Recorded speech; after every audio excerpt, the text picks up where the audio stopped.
Hey guys, how are How's you, it Josh? going? I'm Good. good. I'm eating dinner at the moment, so if you hear disgusting noises coming over my mic, that's what that is. Aha. How have you been? I've been good. I've been good. Just sort of chugging along. I got a new job late last year, and it's much more big projects and much fewer crises. So my first big project is sort of falling due next month, and I'm excited and nervous. I can understand that. How about yourself? I've been good. For some reason, I was super ill this morning, but That's gross. overall, good. Cool. Yeah, my Um, Rise of the Runelords was out in my shed. I'm gonna pull up my PDF off of Paizo. I got it in the bundle.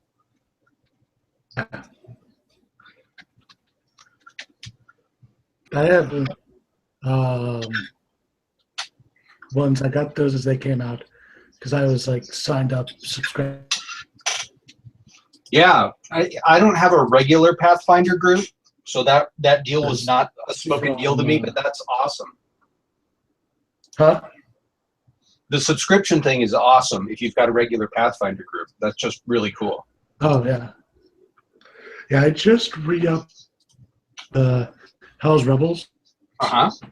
Um, I got the Rise of the Runelords, and then I stopped. This time I didn't pick it back up. Hmm. But then with Hell's Rebels, I was like, that's just that's the campaign I've always wanted to run. Nice. Um, so I was like, yeah, I've got to get that.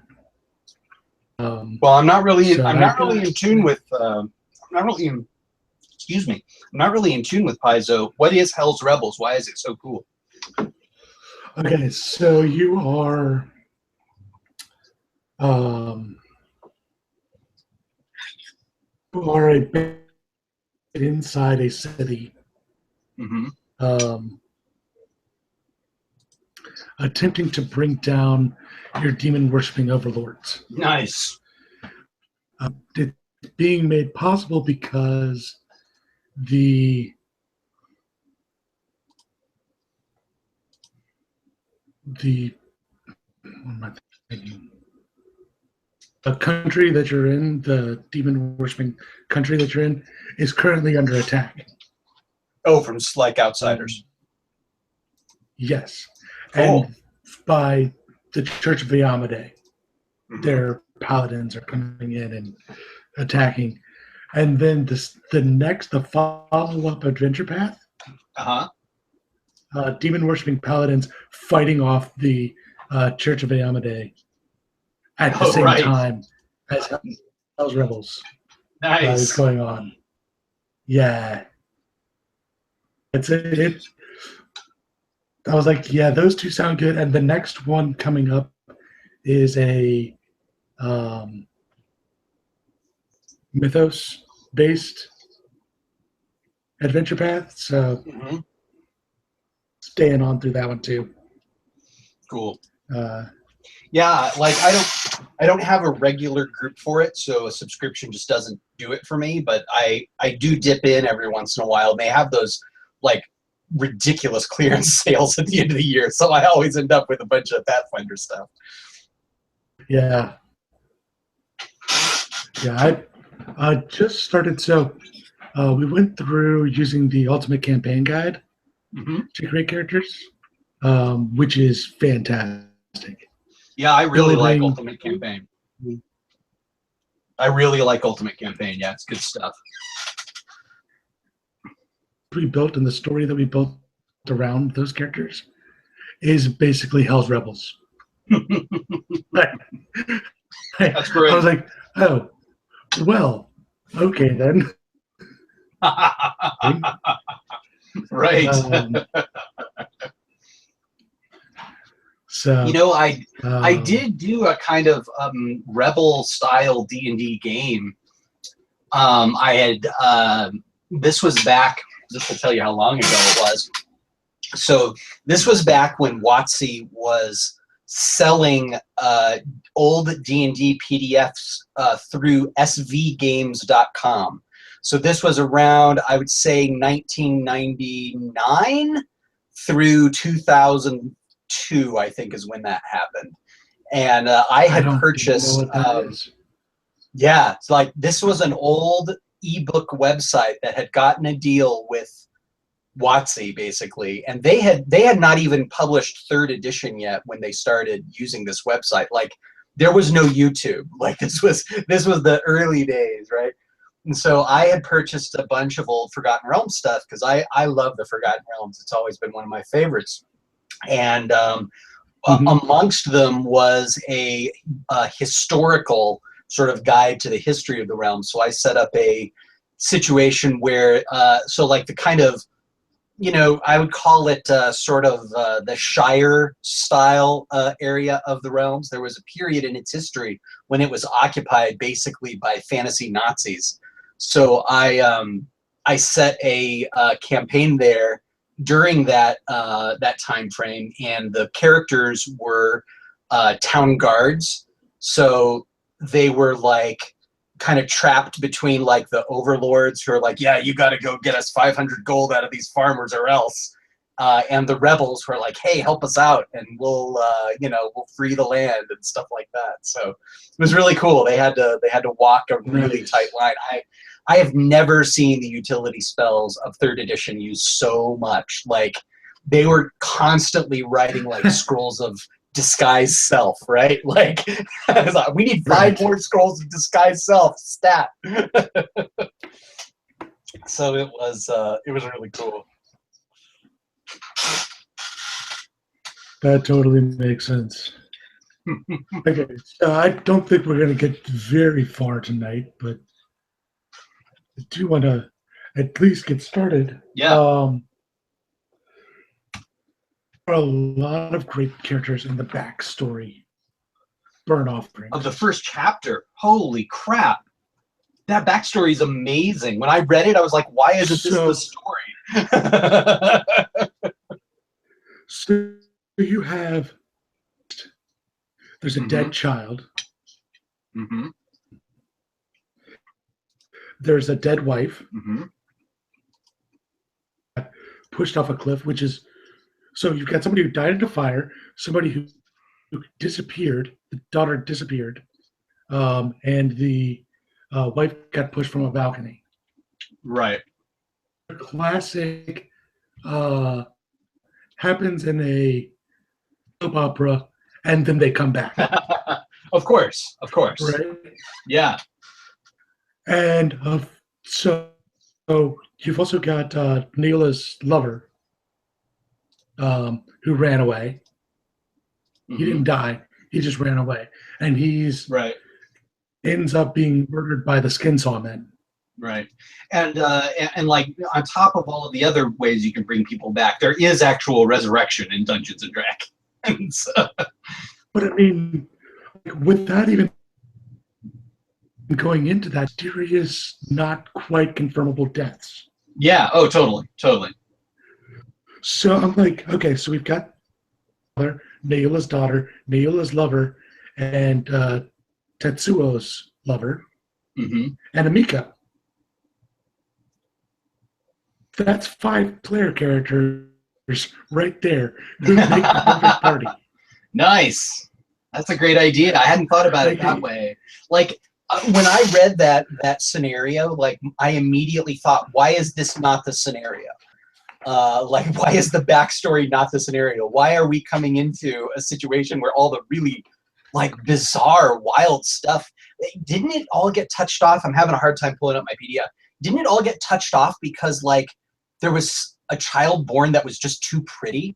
Like, people were like, oh, that child's so pretty. Like, they have to be, they must be touched by the gods. No. Am I thinking of a different scenario? She was not too pretty. She was terrifying. Oh, okay. All right. But either way, like, the whole concept is, like, this really strange witch hunt that only makes sense in a D&D world, which is great. I think that's awesome. No, she uh Neula and her lover, whom I'm not remembering at the moment. Delik. Delik Kenta began to they were having sex under the church, like in the crypt, in the old smuggler tunnels, because it was the one place that they could get away from her priestly father, who clearly did not approve of her sleeping one with anyone and two with a Varisian. Right. Heathen Varisians. And unfortunately, that the spot for a tryst was like one wall away from one of these sin wells. The corruption of the sin well corrupted their child that they conceived down there, and it was born absolutely hideous. It's on page 12. Got it. Of the PDF. Got it. Paizo.com is really slow tonight, so I'm probably not going to be able to get it. It's okay. Hey, Paizo.com is really slow. That's a headline. I should notify the media.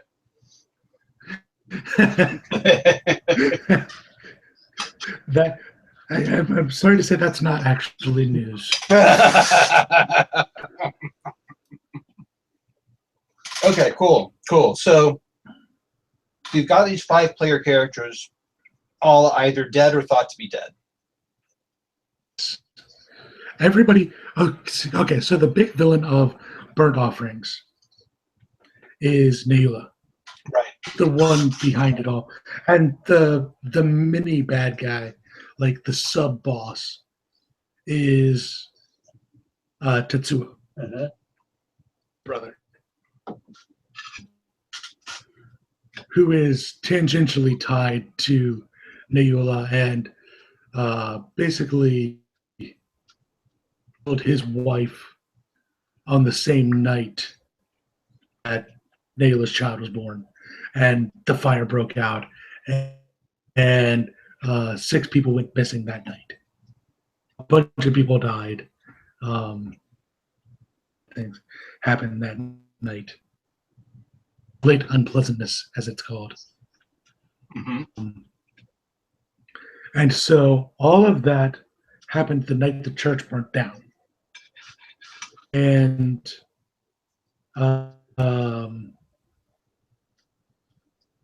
Tale Festival, where we start our story, is the church is dedicated.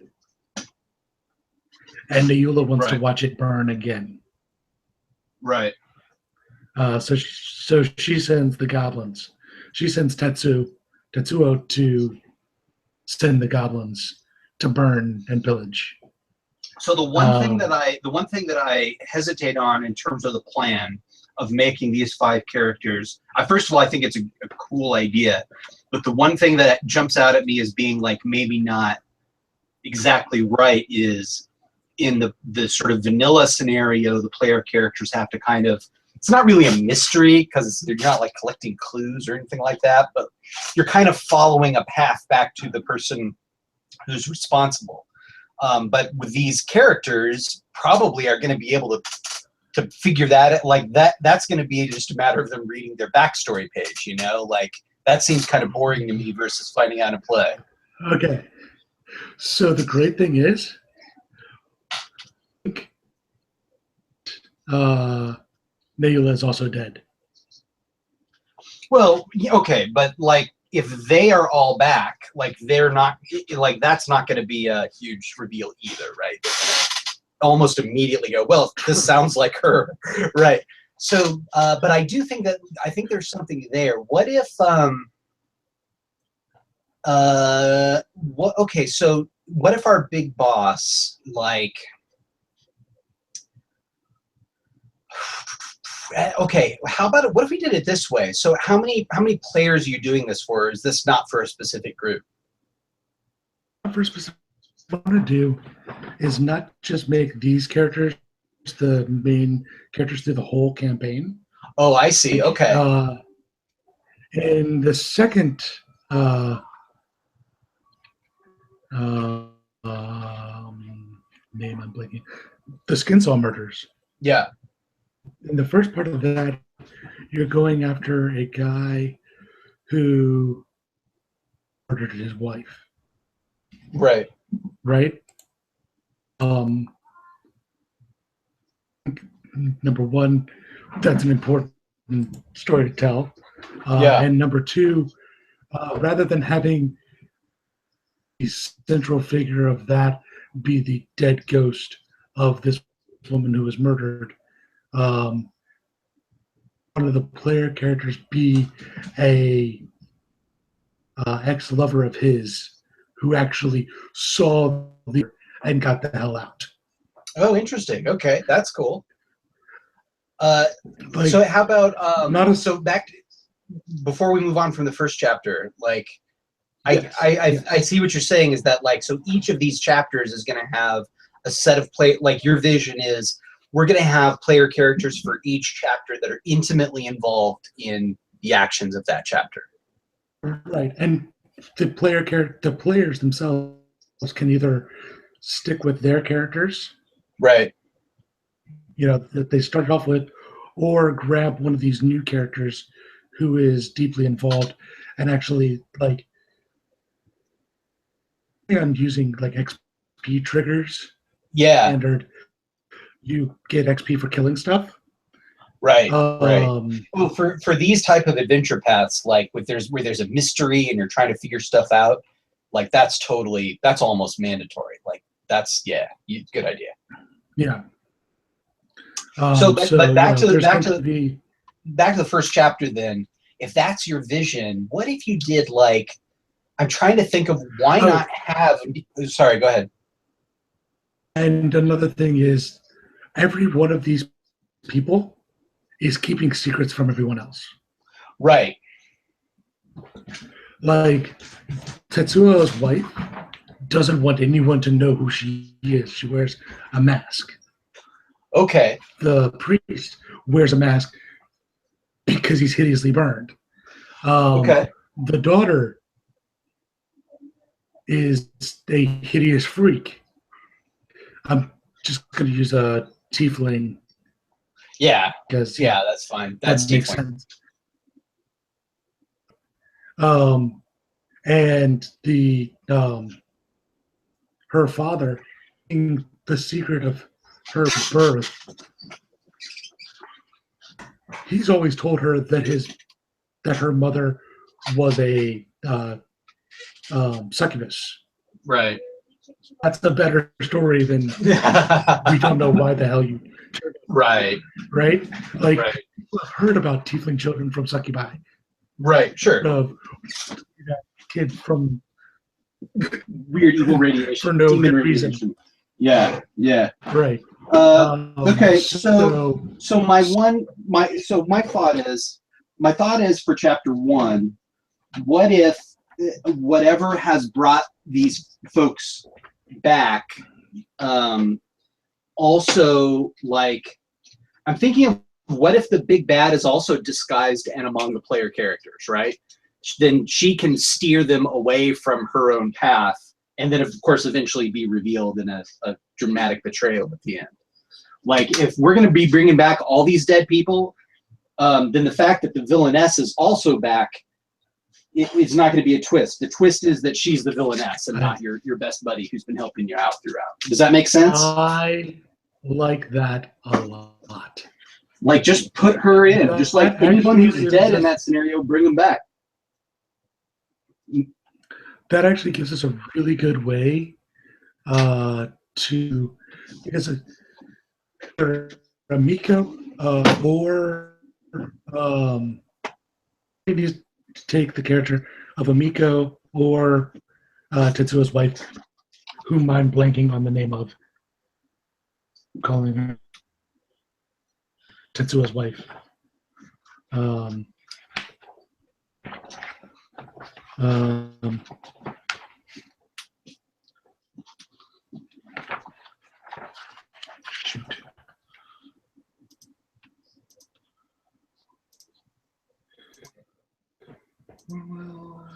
I'm going to step away from my mic for a second. I'll be right back. Lanjiku.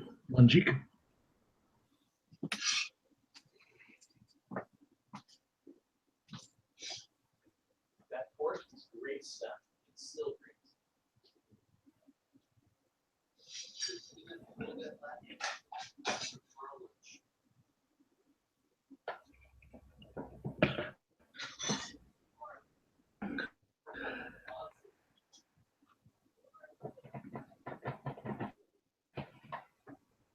Hi there, Carmen Darman. Are you going to get your cake? Yeah, that's amazing. That's 2 dinners for $5 for 2 people.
That's interesting.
on the shoulder, just chit chat. Helping them with people's campaign start.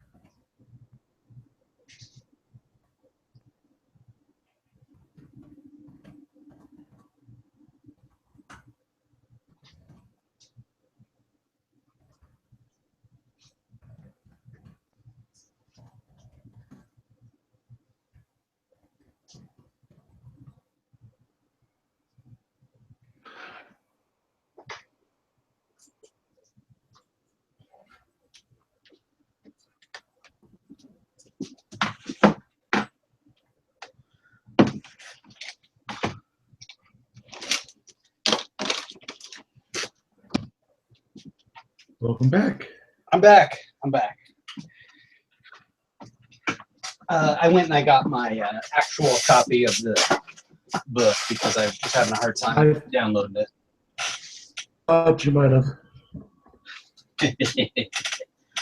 So yeah, if you have the bad link, so like here's my thought. Like, so let's imagine that you have, say, 5 players. So what you do is you like make sure that there are like 7 characters that are available for them to pick from, and then like whatever, and then just be pick whatever you want.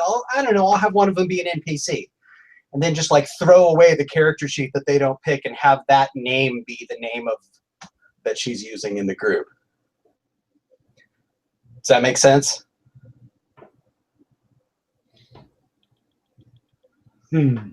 So like how you would normally, like how would you normally have people pick pre-generated characters? Would you just have them like pass around the character sheets, or? I just have them laid out on the table. Yeah, just have like one extra one down there, and then like whoever they don't pick, like let's say it's a ranger or something, just like the only thing you take from that sheet is the name, because then they won't ever get to look at the stats again, and you can just go from there.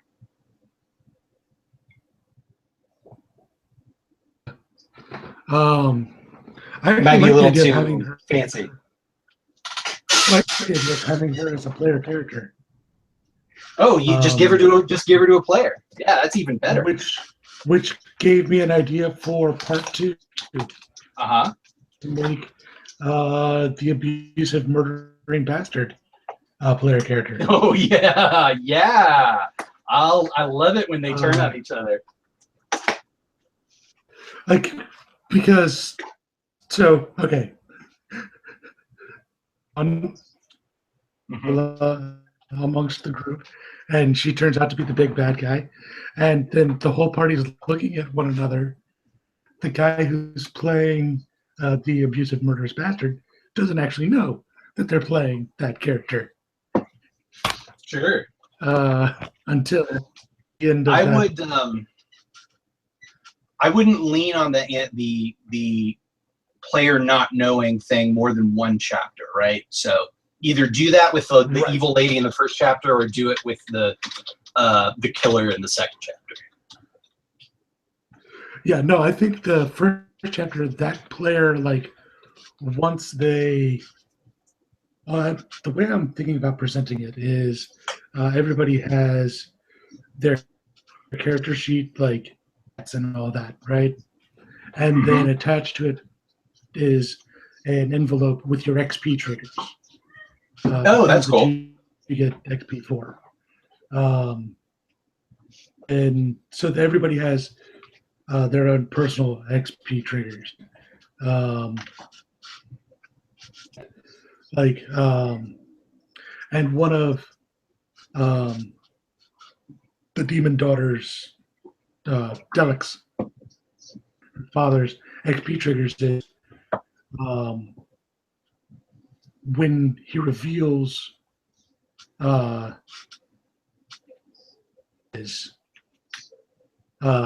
her, he gets experience points. Like, That's cool. because Yeah. fortuitous. Yeah. Like, and most of the part one characters are going to have those kinds of experience point triggers. Nice. So you could do that either way, right? You could either. Okay, that's cool. And you know what? And that actually means you could keep to the sort of fantasy action adventure genre arc by putting some triggers in the bad lady's XP triggers to be like like be sure that everybody like understands that she's a little hinky, and then maybe even draw suspicion to her at the appropriate time. Yep. That is great. That's really good. Because then if she gets killed, what the hell? She'd take it to the next character, right? Right. Her final XP trigger is to turn on the party. I like it. And of course, we can't do that until the dramatically appropriate moment. Right. She has to hit several other triggers before then, right? So she has to, steal something or disappear mysteriously for a few minutes, things like that. Yep. So yeah, and hopefully the party with somebody. So the father, the ex-boyfriend, the daughter, none of those people know that Neula tried to kill them. None of them know that that's what happened. And at this point, we might be able to actually use Neula to bring those characters in. Mm-hmm.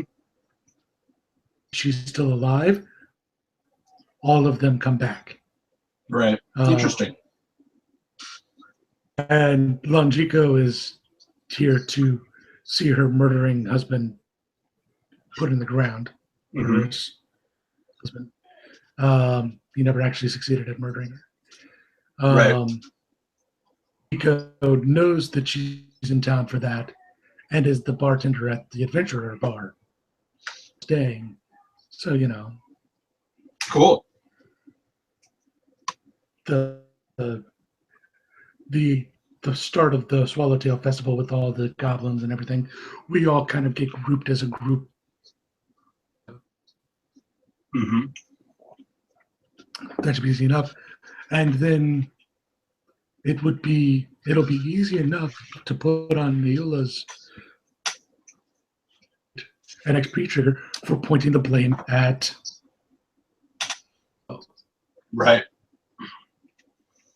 Well, like maybe you should have her triggers be like a little less specific than that, but say like put the blame for X on someone else, and then like the trigger below that would be put the blame for Y on a different person than you put the blame on for X. You see what I mean? Yeah. So like she like is really, really turning people against each other. Yeah. Okay. So yeah, I think that's But cool. I wanted to point out something interesting about that. By doing that, you have 6 characters. Yeah. 2 Kajutsus, 2 Viscontas, and 2 Tobians. Nice. Interesting. Like, I thought that was pretty great. I did, just to talk about splats for a second, I ran a vampire, the Requiem game, and it was at a convention. And so just to keep things really simple, I'm like, everybody is a Gangrel or a Nosferatu, and everyone is in the Circle of the Crone or they're in the Ordo Dracul. And like just the intersections of, well, I'm this, but in this conspiracy. Oh, I'm this, but in that conspiracy. Just like the 4 square, like 2x2 boxes.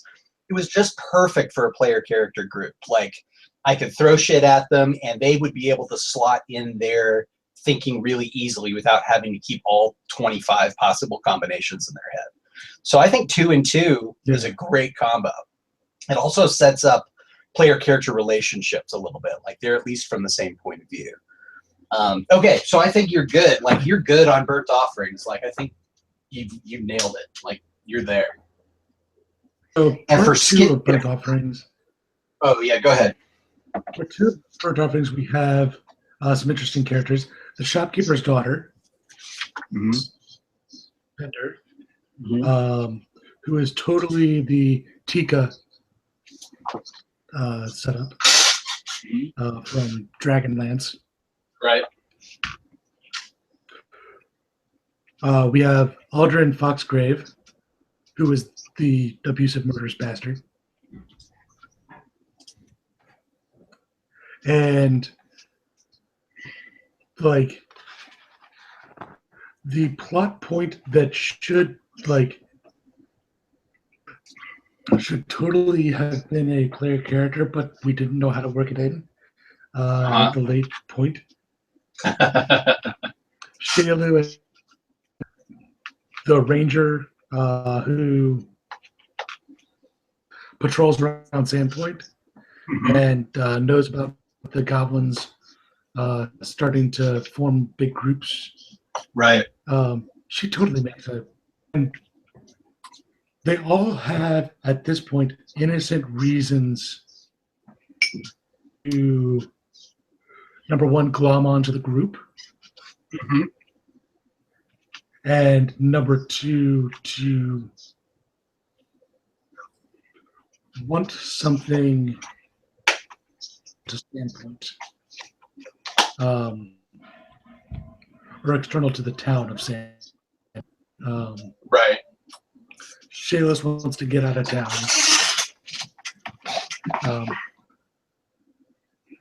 Aldrin wants to improve his reputation. He's climbing onto the group because, you know, him and his ways aren't looked well upon. Shailu wants to protect Sandpoint and wants to drive them out of the town and towards the goblins. Part 3, I'm not really seeing anything. The interesting there is with Lianku in town. Yeah. So it doesn't have to be the one who gets captured. Right. I think once you have once people see their XP triggers, like they're not going to be like leaping at the chance to jump into another character until there's like nothing else to do with the one they've got, if that makes sense. Yeah, no, that totally makes sense. And I think that's going to be kind of the trick to it.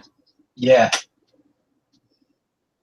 Is designing the characters such that just so long as they're like they have just enough XP triggers to get them through the part of the story they need to be in. Right. Right. Are done. Well, if you think about it in terms of, have you played a lot of Primetime Adventures? I haven't played a lot of it, but I have played, yes. So, like, I would think about it in terms of the character's issue, right? Like, so the evil character's issue is getting her revenge, and when she's done with her revenge, we're done with her. There's nothing more for her to accomplish or not accomplish it when she's either thwarted or achieves it. And I think if you can ID that for each of the characters you've got, like once that's resolved, like once you've crossed, that's the last thing on their XP chart, and when they cross that off, they'll be looking for someone new to jump into. Yeah, I like this sort of like quantum leap sort of thing where I can just carry my XP into the next character. Like that's a really, for an ultra detailed set of scenarios like these, that's a great idea. I'm totally stealing that. Yeah. I'm probably going to say I made it up too and that you took it from me. And my is I'm not sure I want to use Pathfinder for it. Yeah. Just because there's so much crunch that goes into that, I might either build the characters level that I think that they'll be useful at. Yeah. So or I don't know though. Like for Pathfinder, if you're recruiting Pathfinder players and D&D 3 players, they love building their character.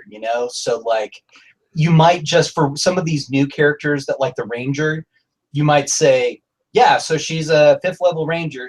I know that she is good at these 3 things, but you build the rest of the character how you want with the XP that you banked from playing whatever you've got, and let them just go buck wild on it. Because if they go like if they accidentally make a character that's too good or too weak, they're gonna jettison them as soon as they're down to the end of the XP tree anyway. yeah. So I would still. Part of it is reading Magical Land of Yeld. I haven't read None that. of that. Yeah.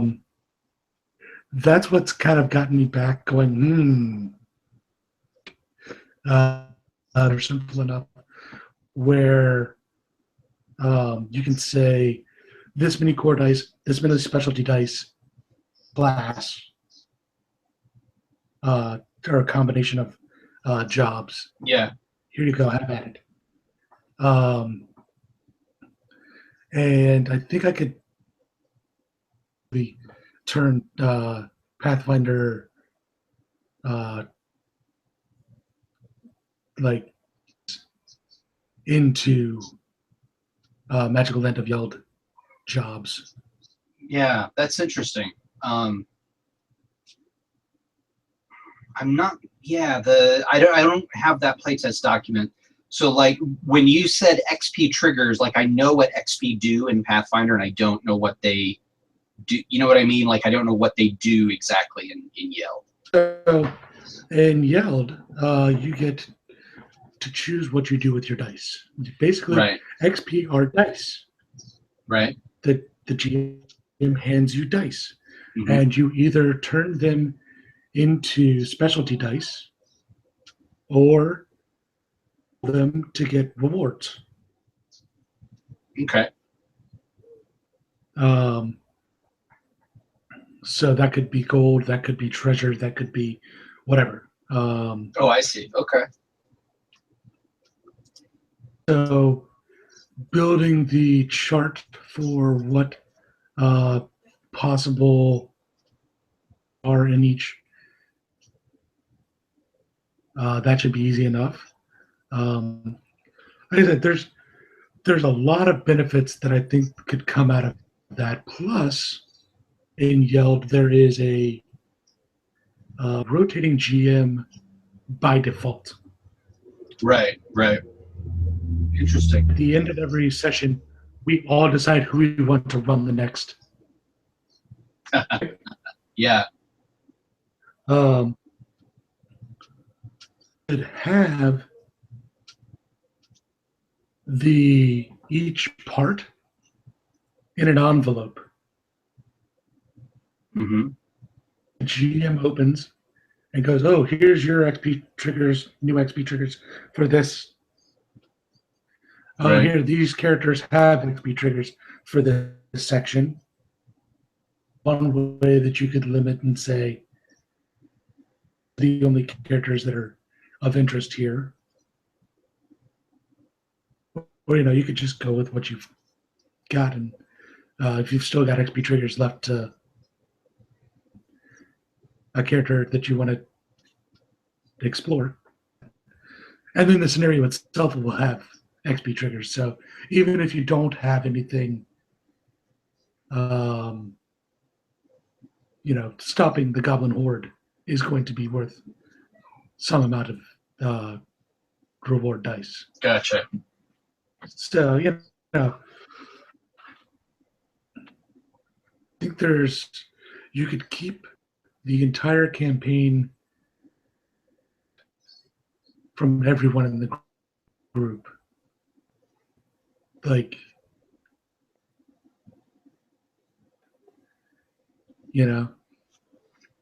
Well, I definitely think the way. revealing the XP triggers when you take on a new character is going to be enough. That's going to be sufficiently different from the standard Pathfinder fight monsters, level up, type of setup. I think they're going to be down for it from the jump. I think they're going to be ready to go, because I think that's the killer app of this setup.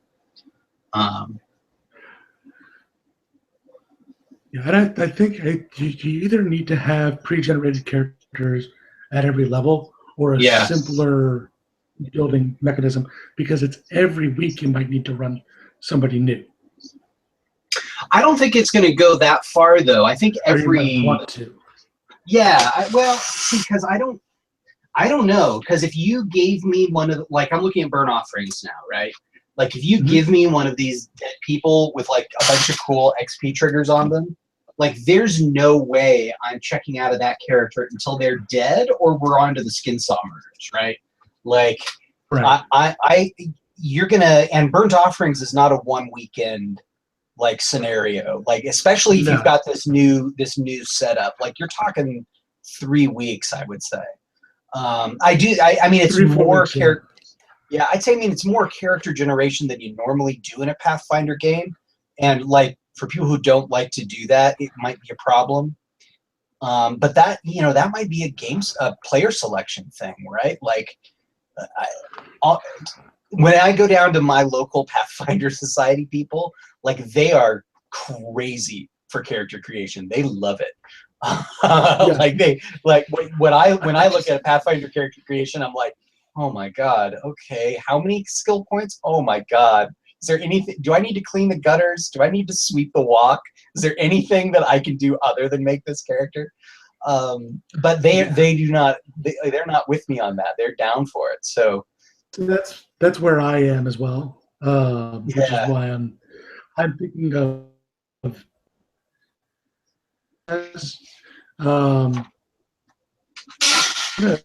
what I want to eventually do is put this together as a just a little packet, PDF packet that GMs could print off and use. And I want to use my own game, like, for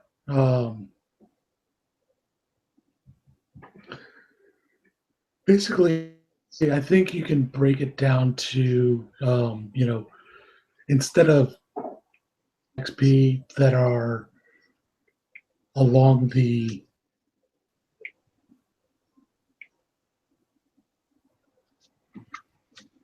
would see in a typical Pathfinder like adventure Pathfinder Access. I think you could bring it down to like 10 XP per level or something similar. Because they're getting to limit it to, I want this many XP triggers to go off before they level up. Right. And I think you could you could also structure the XP triggers somewhat, like, if you wanted them to have to hit a certain number, you could make it so that there's not enough. Like, if you make it so that you have to achieve certain triggers before others unlock.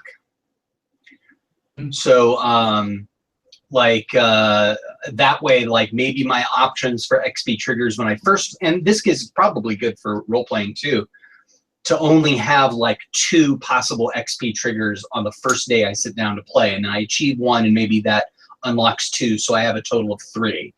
And then I achieve 1, and that one doesn't have any further, so I'm back down to 2. You know what I mean? Like, make it like almost a tree rather than a list. So, typically, Pathfinder Legacy. Yeah, exactly. So with each part that you open, there's a new XP triggers that are available to you. And I think the core group that I want to try and find, that's my cat moving behind me.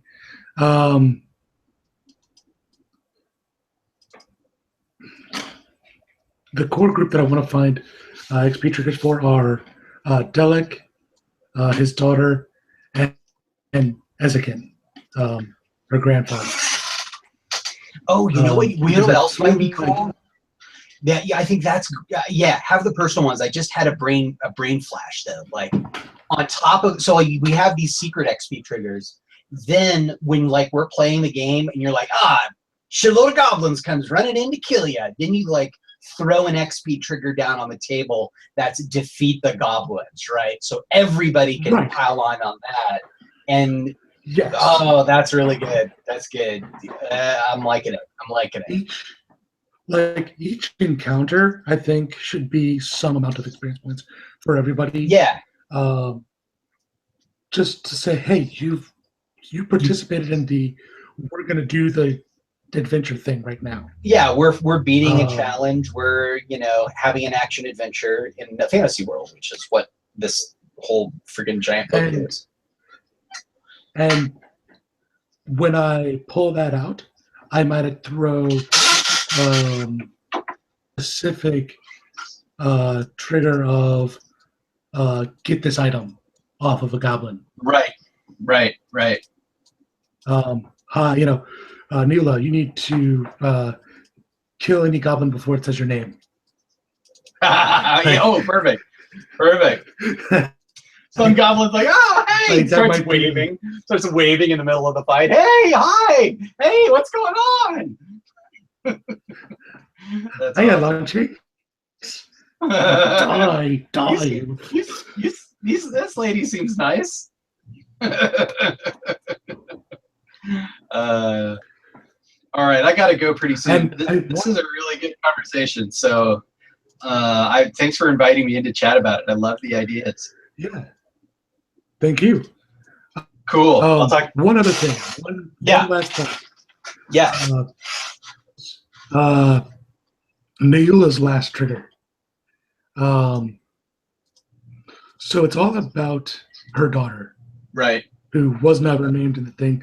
I've named her Shanice because I like that name, and it sounds Vrisian to me.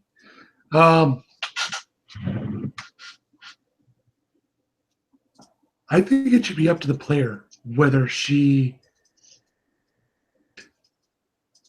betrays them or redeems herself. I agree. If we're going to make her a player character, that should be an option. Okay. And yeah, let's see. And most of her triggers, I think are gonna be trying to hide the fact that she's actually her mother. Yeah. And to win her affection away from her father. I think what could be good, thinking in terms of, I agree with you. That is definitely the choice we want for that character. So I think that if you're going to do like the XP trigger tree, I think what you do is you have the redemption options kind of like pretty far down on the tree. Like she has to do a lot in order to get there. Like it's a hard road to get to redemption. Maybe a little easier to hit the triggers to just be a horrible, nasty person and get killed by the other player characters. So we're looking at something similar to Marvel Heroic Adventures, where some triggers are worth less and some triggers are worth more. Right. Or maybe even that there's just more steps in the tree that she has to get through in order to get to the redemption. And, I suspect she's going to start feeling the pressure pretty fast as the events of the module unfold. Like, people are really going to start looking at her. And what's nice is the player character who picks her up doesn't need to know that her character is the big bad guy until part 4. Right. Like, I think it would almost be can be hidden from the player themselves. I would almost feel like if we wanted to give them the big decision of redemption versus continuing down their path of evil, I would almost want to let them know that that was their decision, like early on, like maybe chapter 2. Like, Yeah. you know what I mean? Like, it just seems like if we spring the option of redemption on them in chapter 4, like maybe they just never saw the option to do that, and it would feel cheap if they went down that road at this point, you know? I don't know. Like, that's just my own weird, I don't know. But I definitely think they should start off in the dark. Yeah. Like they should have the definite sense that this person isn't person. Right. But they shouldn't. I mean, none of these people are nice people, with the possible exception of Amiko and Shanice. Yeah. Yeah. And one of them is a devil. So, you know. Gotcha. So, you know, Gotcha. none of these people are nice people. No, yeah, well, general. right. Well, they're all. What struck me about that opening story was, like, it really was just a solid, simple. Like, I could see reading that as a tragic fantasy short story, and just coming to the end of it being, yeah, okay, I get it. Like, yeah, these people had flaws and they made bad decisions, and this is the result. Mm-hmm. And I was just like, when I saw that in a sidebar instead of as like the thing we're doing in this adventure, I was just like, oh, come on, you guys. I had the exact same reaction, and which is what got all this churning in my head. I'm like, these people, these are the interesting people. These right, are the people that this story should be happening around. Like, I get that. Like, I get that that's the bit to the Lord of the Rings that we want to tell. Yeah. Right? But it's the freaking Hobbit. Right. I'd be really pissed off if Bilbo, or at least some of his family, didn't show up in the Lord of the Rings. Yeah, exactly. What do you mean there's no Gandalf? All right, man. I got to... All right, I got to roll out, dude. This was really fun. Thank you for inviting me, and feel free to invite me again. This was a blast. Yeah, I'll probably do this sometime in the next month or so. Awesome. Cool. I'll watch for you on G+. All right. Have a good one. Awesome. Take care, Josh. Bye. Bye.